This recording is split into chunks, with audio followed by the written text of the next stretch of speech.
Welcome to Guide Guru. We hope this video helps. GTA V on Xbox Series X does not officially support user-installed mods in most cases.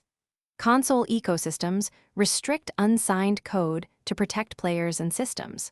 Modifying system files often voids warranty and risks account bans. I recommend avoiding any process that asks you to change firmware or use unauthorized tools. Keep your account and console secure, and focus on legal alternatives, like in-game content. Look for legal alternatives that mimic mods without changing your console.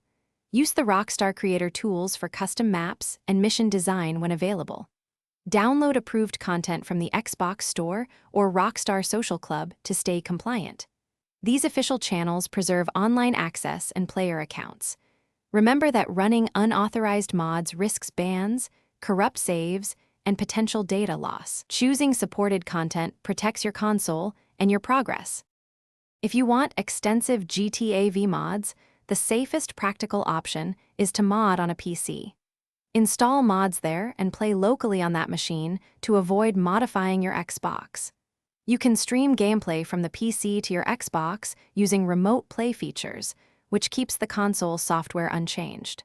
Only transfer saves using official cloud backup or export features. Never use tools that require console shell access or ask you to jailbreak the system. Thanks for watching. Consider subscribing if we helped you today.